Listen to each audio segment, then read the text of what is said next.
Okay, welcome everybody. This is What's Up for You. It's January 11th, 2022, and we're going to kind of keep today's session just a little bit short and sweet. Sharon saying you guys have a lot of physical body questions, and I'm having a lot of physical body stuff going on this morning as well. So I'm hoping that we can kind of pinpoint some of the different things that are coming up for each one of us, but we're probably going to do maybe 30-45 minutes today instead of our usual hour. So let's let me start first, and let's just see where we want to start, just to see what's going on energetically here. Okay, yeah, so let's go ahead and start really breathing into that heart space. And what you're showing me is, as we're breathing into that heart space, it's almost like the energy's coming into that heart space, and it's kind of like doing like this warble or like this wobble. So instead of it coming in and coming in direct and radiating back out, it's more like it's coming in it's waffling a little bit. So that can be my field as well. So, but I'm putting my field in with everybody. So I'm looking at this more from a collective perspective. So, okay, so let's just breathe in and like pinpoint that energy right into the center of the heart, and see when you exhale if you can, maybe not even demand or command or anything like that, but let's just ask that it exhale in coherence, right? It enter in coherence and it exhale in coherence. There we go. So, okay, there we go. So we don't have, it's what's really interesting to look at, and I didn't mean to kind of go into this much of an energetic explanation of this, but it's helping. It's almost like we're so used to breathing into the center of our heart space, let's say, and sometimes that energy will go out to the back, or sometimes we're projecting out into the future.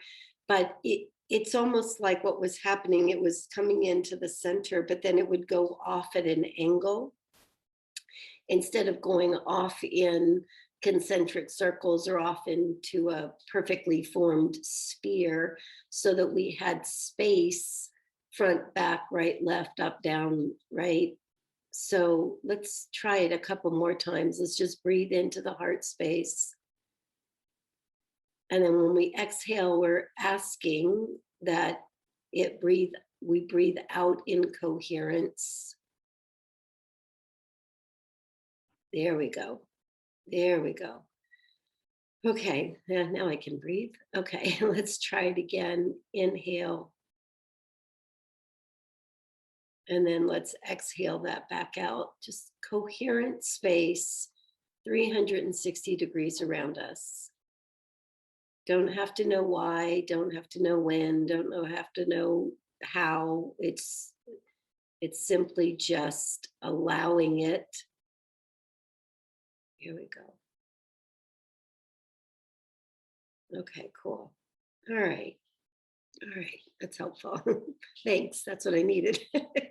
Okay, Sharon, how about All right. what you got?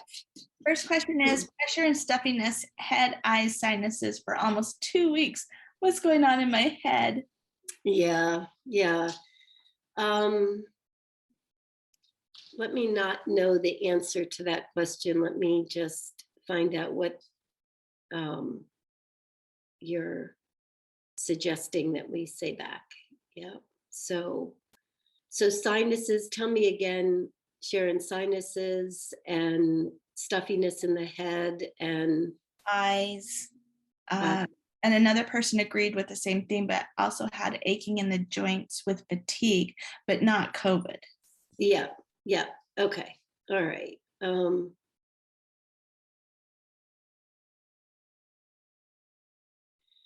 yeah, again, um, call this what you will. Some people are getting diagnosed with COVID. Some people are getting diagnosed with, something else. I know other people have old, old challenges that are coming up to the surface. But no matter how you cut it, what you're showing me is that, the body is literally leaching out,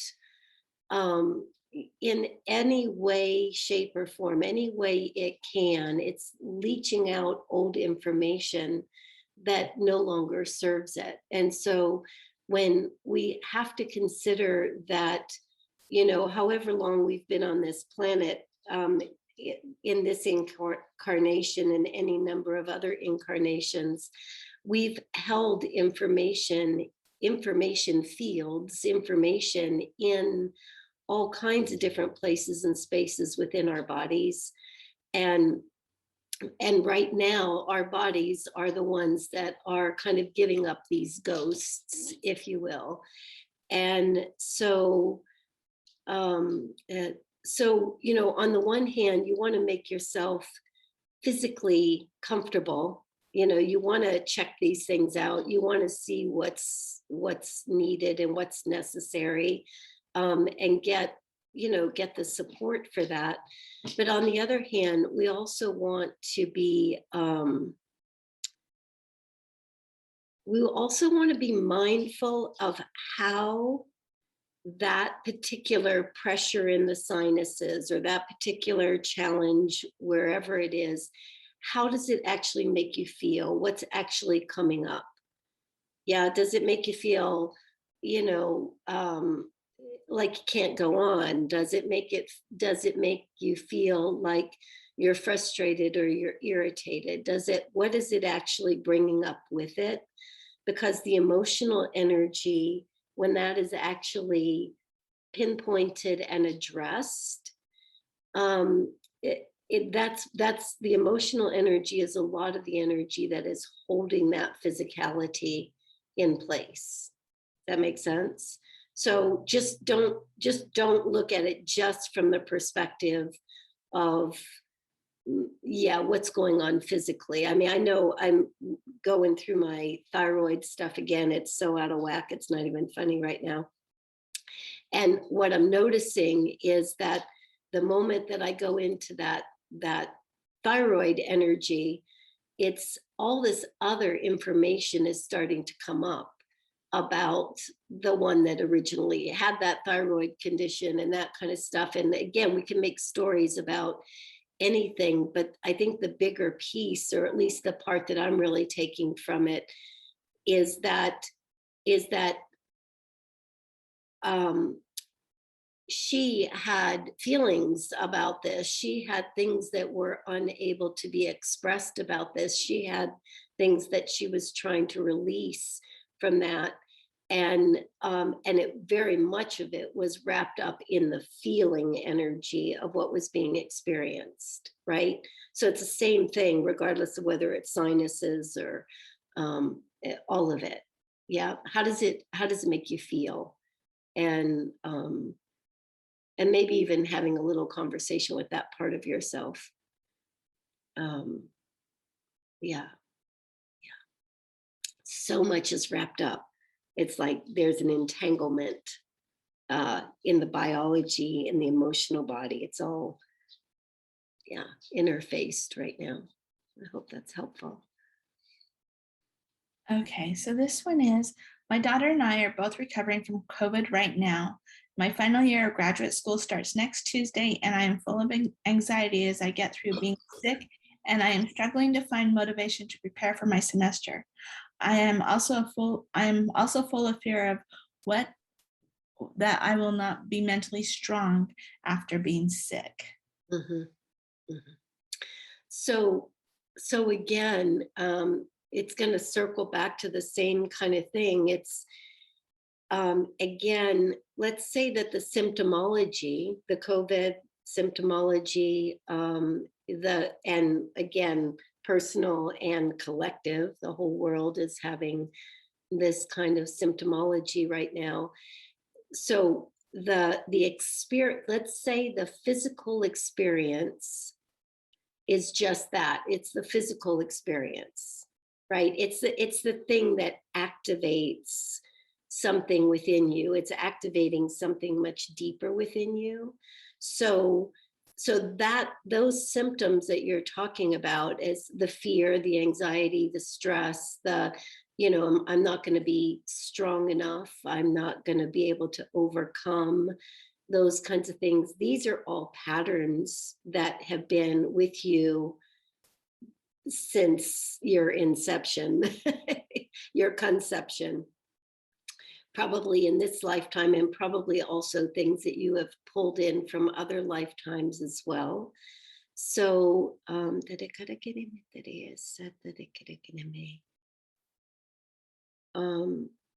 yeah, so right there, it's like, let's kind of thank the quote unquote condition, the symptomology, the COVID, whatever we're perceiving these things to be. And let's go a little bit deeper than that, because the deeper than that is, what are these things bringing up, so that we can actually acknowledge that, oh my gosh, that's been part of me my whole life. That's been part of my fear cycle, my whole life. And when other things have happened in my life, that's the cycle that I move through, right? So when we acknowledge that, then we don't have to fix it. We don't have to condemn it. We don't have to make it right or wrong, good, bad, anything like that. We just want to acknowledge that that is what is arising. And as we acknowledge it, we can have some compassion for it, quite honestly. We're not gonna quote unquote fix it by, most of us, and I'm watching myself right now too with this, is most of what we do is we say, okay, I feel off, fix me. Somebody, for God's sake, fix me. Just do something to make it feel better, right? Because I don't like the way this feels.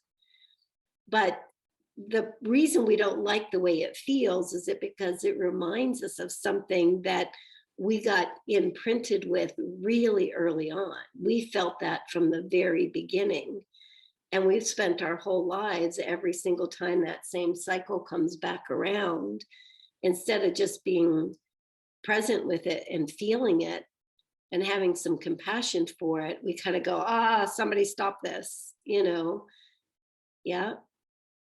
So I'm just going to point you back to giving yourself permission to feel it, acknowledge that it's been there for a really long time, acknowledge also that it's not your fault that it is there. It's, it's not, you didn't put it there on purpose, you didn't punish yourself in that. It's none of that. There's no block, there's no nothing. It's just that this is what the opportunity is right now. This is the depth of what you're getting to right now.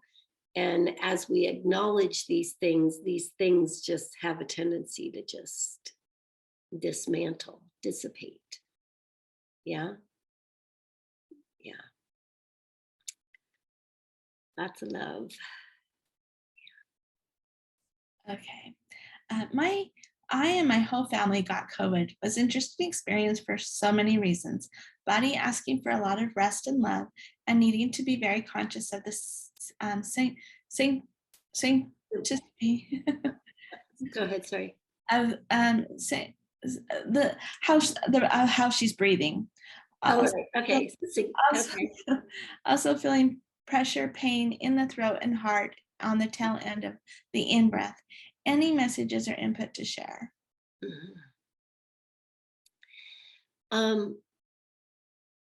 It's so interesting because I woke up, literally could not breathe this morning. It's just like in the middle of the night, I went and I thought, wow, I didn't breathe. I couldn't get the breath, and then woke up this morning and the breathing was really, really shallow.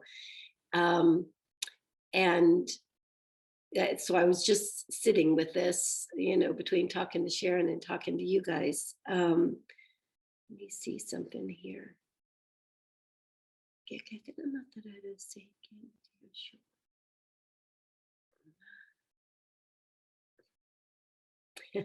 I'm glad I did this call. We were almost going to cancel it because I was thinking, oh, it's a little wobbly, but I'm so glad because, again, you guys are giving me insights and information that I wouldn't have otherwise. So I'm really appreciative of that.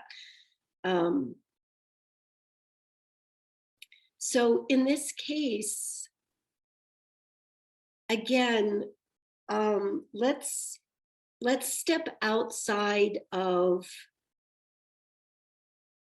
I had COVID, or I had these symptoms, or da da da da da. Let's see this as a collective transformation in consciousness, right? Whatever you want to call the symptomology that's going on. Let's just see this as a collective, shift in consciousness. And in that collective shift in consciousness, we have thoughts that have been embedded in our heads for so flipping long that we just think that they're ours. We have grief that's deeply embedded in our hearts and in our lungs that is so part of the human condition that we really have never known it any other way, right? And this is all being purged right now. And so we can, Corona, let's go back to the beginning before everybody told us everything we were supposed to think about, the virus, and before everybody was telling us, what our opinions should be and how afraid we should be and all this other shit. It's like one of the things that Corona is the crown. The Corona is the crown. Yeah, we are crowning. We are rebirthing into a new state of consciousness. We are rebirthing through the crown. Yeah, we are not birthing into this physical world as in when we were conceived and birthed into this physical reality. We are crowning into this reality, right? And as we crown into this reality, we are purging that which is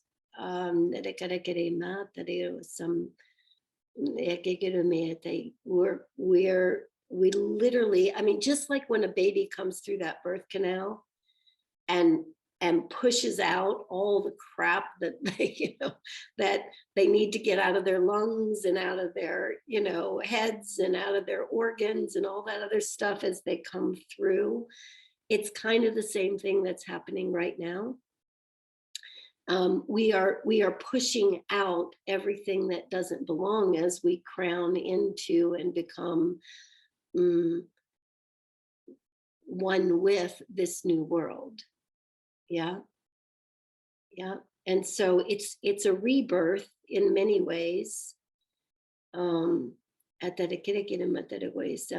again, if we can see it from that perspective, and especially in the case of the person who's asking this question, it's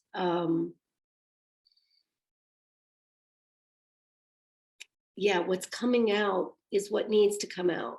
What's coming out of the head, what's coming out of the heart, what's coming out of the lungs, that whether it's an emotion, a feeling, a pressure, or whatever, right? And again, we just want to be present to that. We want to appreciate it and have some compassion for it. That makes sense.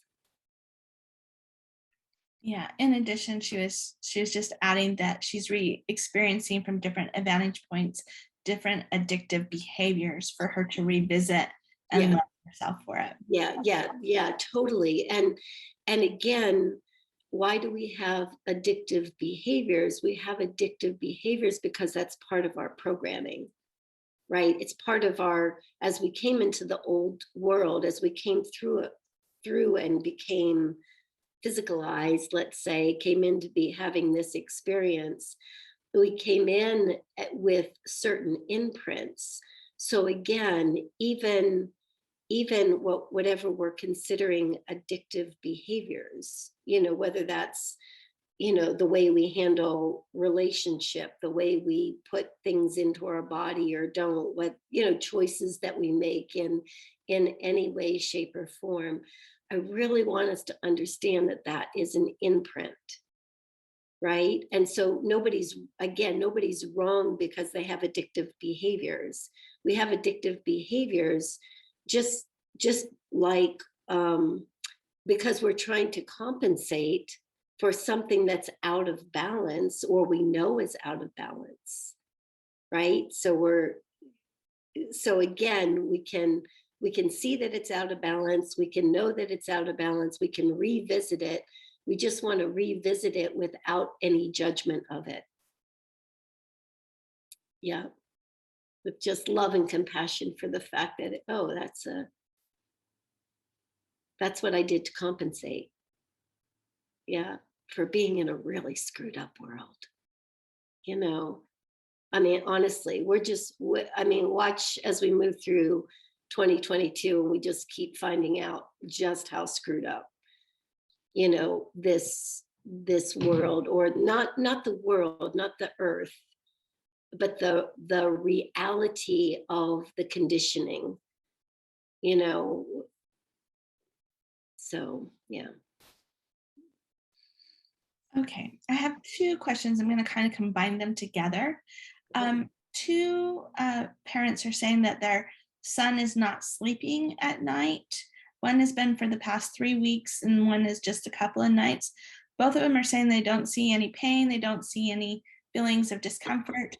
One, it may be dental issues because they're biting a little bit more, but the other one, they just cannot find anything to explain being awake.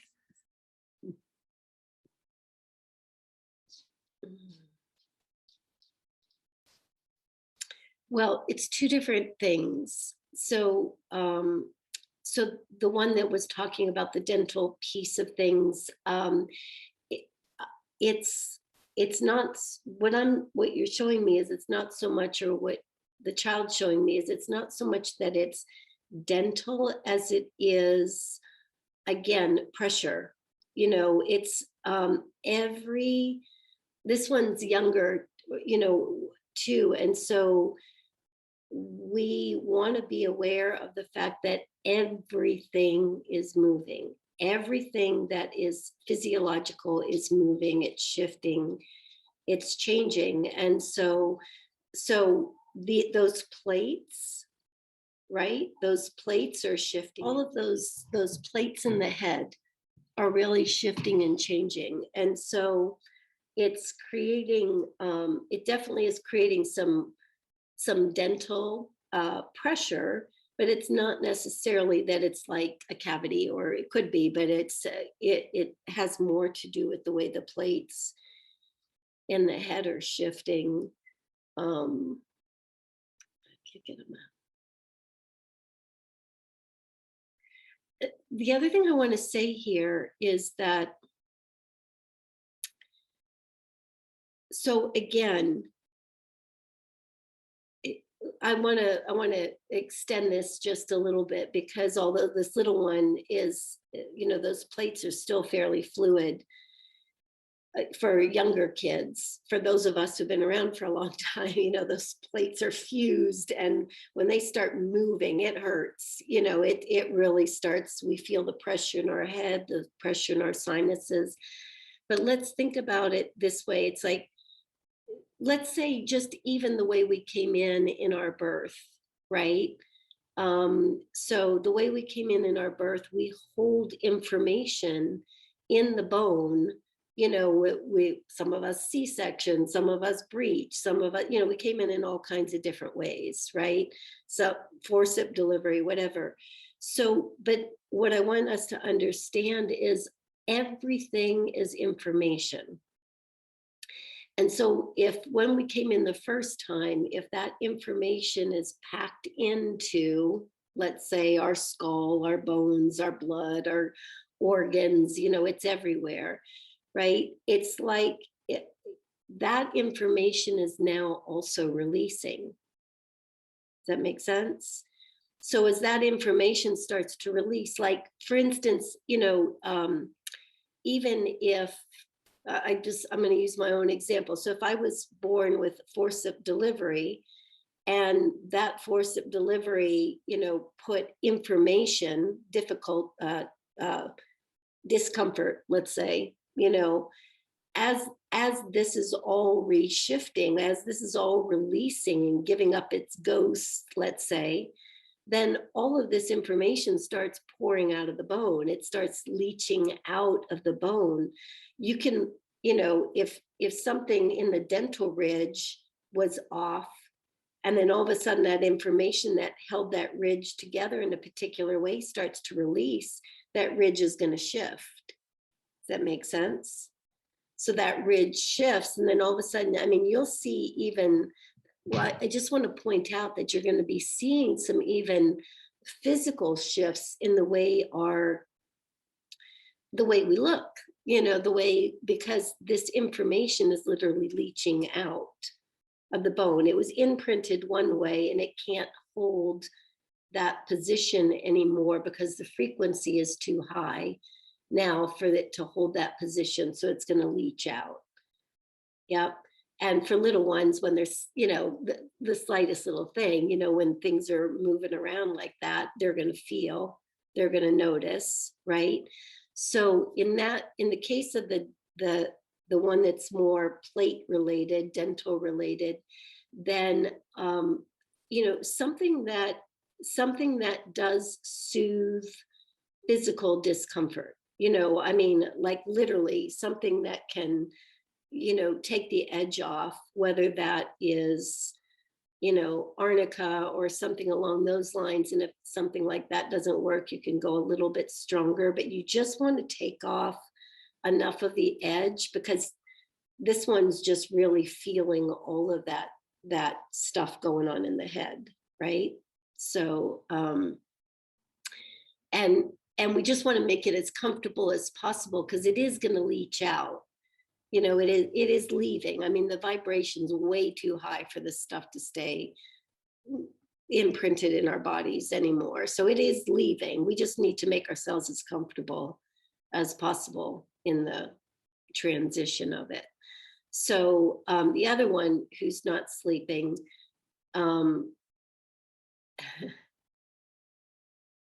is got a lot going on as far as what, there's just tons of information. Yep, there's just a lot being said, a lot being shared, a lot being witnessed. It's almost like I'm hearing it almost like, okay, I'm asleep, everything feels really good. And all of a sudden it's like being asleep at a party. And then you kind of hear the voices in the background, and you just kind of start coming to, because you're hearing all the information. And then once you get sucked into that information, it's like, it's kind of hard to go back to sleep, because everybody's still having a party, or everybody's still talking about whatever they're talking about. And this one doesn't like to miss very much. So, doesn't really want to. So again, I would say, yeah, did I get him?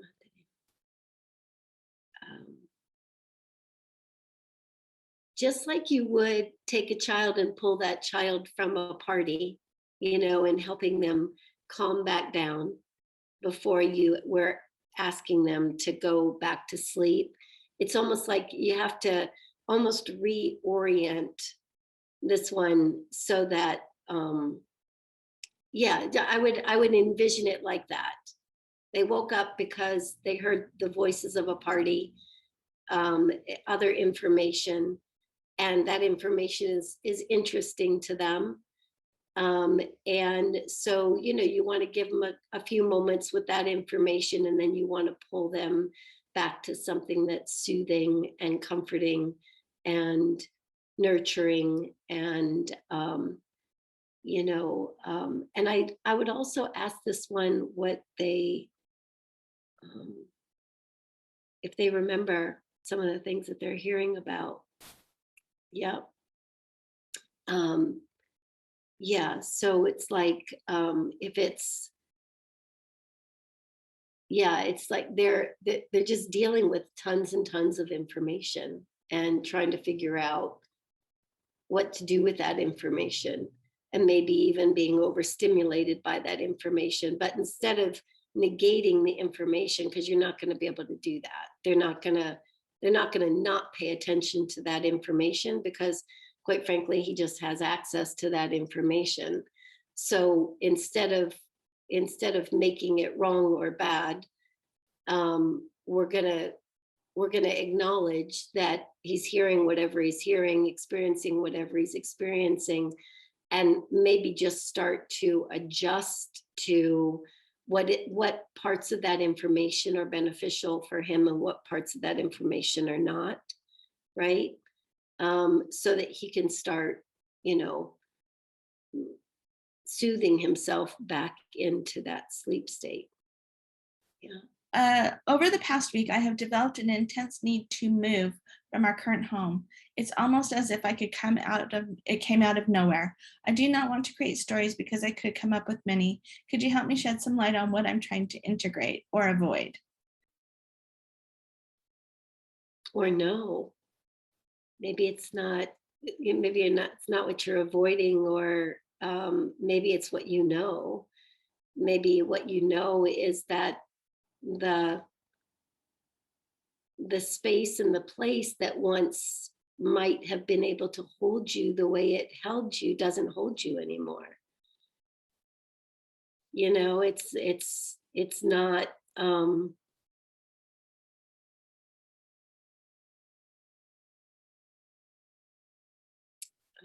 me see something here.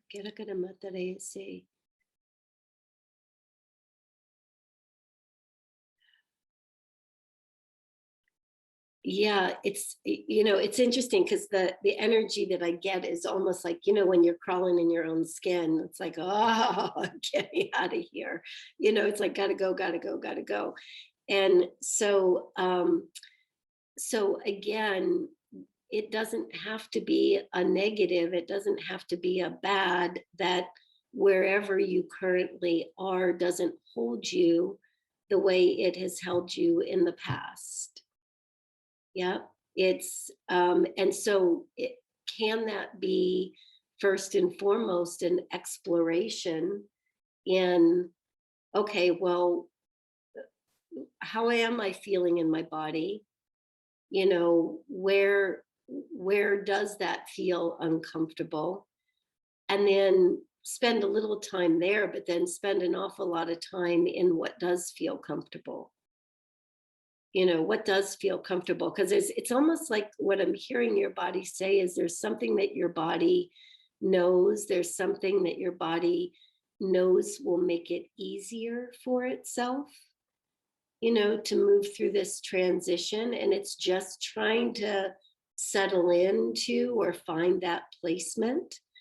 And so little things like, does your body like to be warm? Does it like to be cold? Does your body like to be, sit in the sunshine? Does it like to walk next to the water? Just your body already knows kind of where it wants to kind of renegotiate to.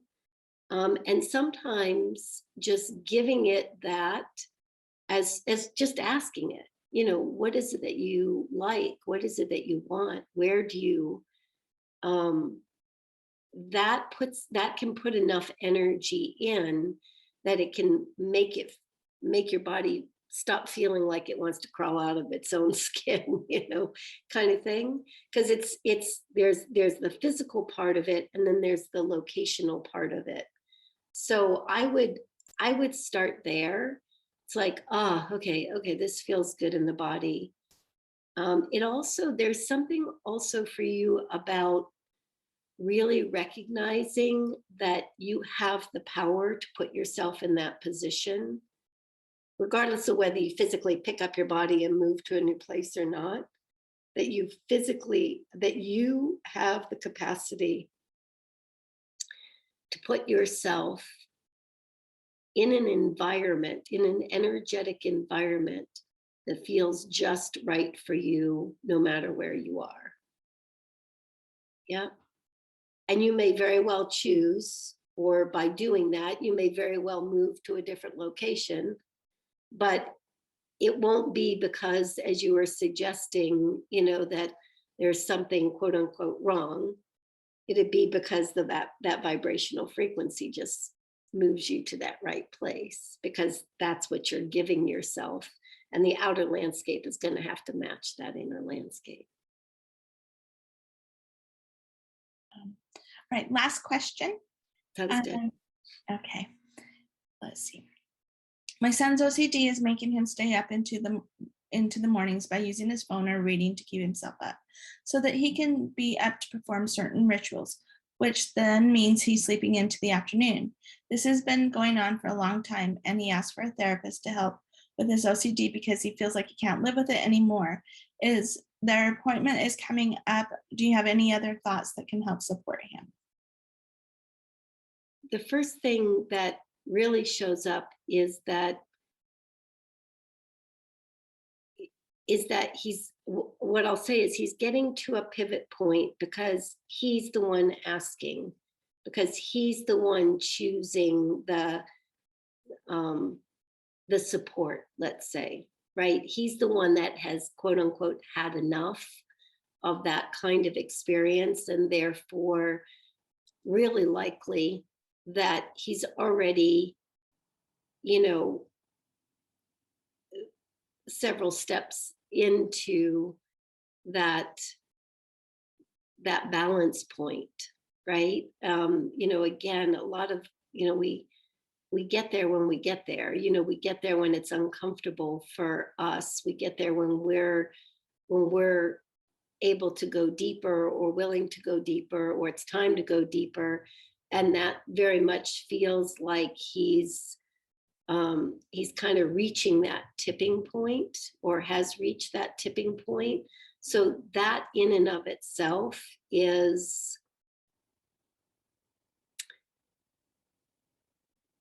I don't know what word to use, hopeful for him, or it's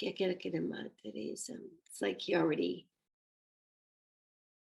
knows in some ways that the pivot point is coming, because he's gone past the point of no return. It's like he knows that cycle can't continue anymore, and him feel comfortable in that cycle. And we know that, what used to be, let's say, that OCD used to be a means of negotiating or navigating all the information that he had access to. At some point, that whatever those behaviors are that continue, it's no longer serving its purpose. And about the time it's no longer serving its purpose for him, it could probably was not serving its purpose for other people in the family long before him. But now that it's not serving its purpose, or he doesn't feel that it's serving that purpose for him, now it's like I can see it's almost already, the energy of it is starting to fray, is the best way I can say it. It like used to be wrapped up, and all of a sudden, okay, that doesn't work anymore. And so now those cycles have gone through so many times that the pattern is beginning to fray. And so as it starts to fray, that whole information field and why he had those behaviors and what those behaviors were about and all of that, it just starts to lose its solidity. It loses its capacity to be of support to him. So that's all. So it's, I guess what I would really say here is to, and I know this is a challenge at this point when this has been going on as long as it has been going on, but it's like trusting the process, that he's actually telling you that he's ready now to let that dismantle. And as long as we don't hold on to, well, yeah, but it's been this way for such a really long time. It's kind of like in this moment, in this time frame, he's ready to release those moments, right? And so we just don't want to hold on to it and say, oh, that's the way it's always been. And so, what if this doesn't work? What if, so it's really, it's, he's ready. He's ready. It's just a matter now of us letting him be ready. Yeah. Letting him, just really catching ourselves when we hear, yeah, but this is the way it's always been, and what if this doesn't work, and da da da da. Those are all our anxieties and our stresses and our fears. Those were the moments before, and he's in the moment now. Yeah. So that's the best I can suggest.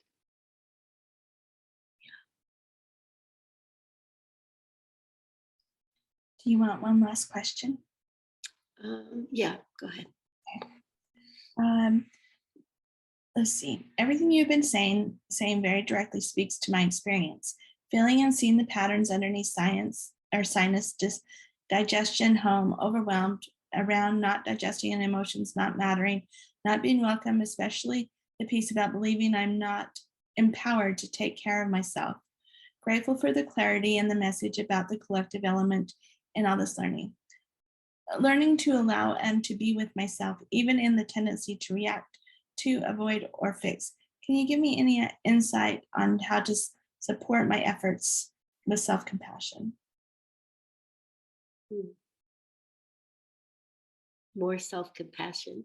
It's like, I mean, and believe me, I understand it, like just how hard that is. And again, we really want to understand, in our bones, like in our blood, in the depths of our being, we want to understand that in many ways, there has been a part of us that has always known what works for us and what doesn't work for us. Right? We were talking about this on yesterday's energy session. There's that little one inside of us that has always known. Quite honestly, she still hasn't, or he still has not forgotten what works for us and what doesn't work for us. The challenge has been is that we were all convinced that somebody else's way of doing things, or somebody else's, what was right or wrong for somebody else, was somehow supposed to be right or wrong for us too. But we're each these beautifully designed, sovereign, unique beings. I mean, that is not, I can't even stress what you're showing me now as far as the absolute beauty. Yeah, the absolute beauty of what each individual is on this planet, and the absolute insanity, I'll just call it that, not your insanity, the collective insanity of assuming that every single sovereign being on this planet is somehow all supposed to want the same thing, all supposed to, have the same goals, all supposed to have the desire for the same, financial, status, or whatever, no. It's like, we were designed to be a unique contribution to the whole. And as we are a unique contribution to the whole, we feel alive, we feel vibrant. We feel like we are our own resource, and we feel like we are sourcing the collective, right? And so that one that is within us, that young one, that little one that knows, oh yeah, no, that feels like shit. I don't really like that. I don't want that. Or, oh my God, that feels amazing, right? That's a yay, right? That's a yay. All I would say to you is go right back to trusting that. Go and practice it, because it's going to take a little bit of practice. It's going to take a little bit of practice to say, that doesn't feel good in this moment, or that feels great in that moment, in this moment. It's like, it's not a condemnation. It's not a, it's not about making others feel good or feel bad or any of that. It's simply you going right back to that awareness that that one inside you still exists. She's always existed. And she's got something to say now. Yeah, she's got something to say. And there doesn't have to be a story as to why she likes or doesn't like what she likes or doesn't like. It works for her or it doesn't work for her.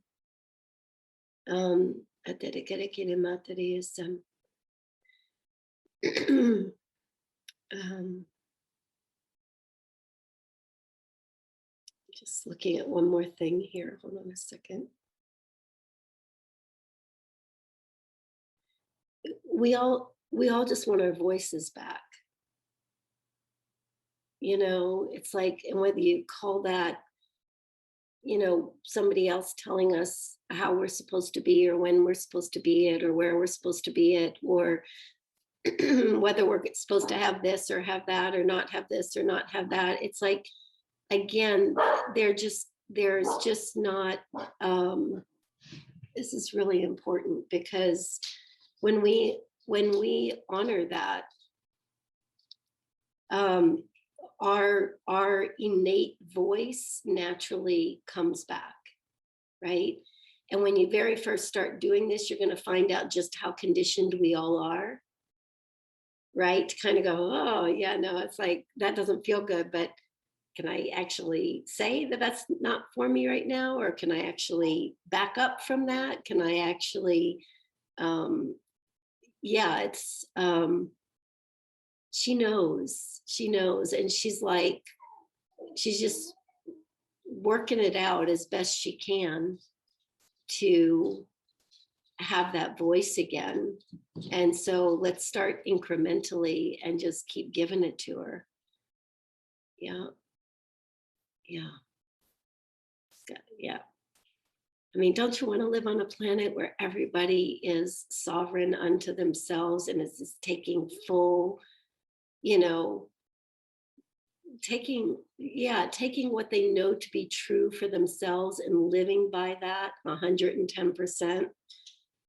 Because if they are, then you don't have to be being yanked and pulled and tugged by somebody else's energy and somebody else's information, and you're not yanking and pulling and tugging on somebody else, right? It's like, this is, I mean, if we're going to live in a new world, for God's sake, let's live in one that, everybody has got their full Monty on, so to speak. Yeah, full capacity, full knowing of self. Yeah. So, yeah. All right. Sharon, is that? That is it on questions. Okay. Yeah. Thank you. Oh my God. Note to self: when you feel like shit, talk to people, because it makes you feel better. Yeah. It's like, it helps quite a bit. Hold on just a second. One more thing I want to just check. And Okay, yeah, dedicated to my same. Okay. Sure. Yeah, okay, yeah, okay. Okay, yeah, um all I'm just hearing is just a lot more, frank conversations, a lot more frank conversations with ourselves, a lot more listening to that one who knows. Go find her, go find him. He's in there. He's not outside of you in any way, shape, or form. And he or she probably has a very innocent voice, probably has a very little voice in some ways, but very big knowing. So I would spend some time with that one. Yeah. All right. Lots of love, everybody. Thank you, thank you, thank you. All right. See you next time. Bye.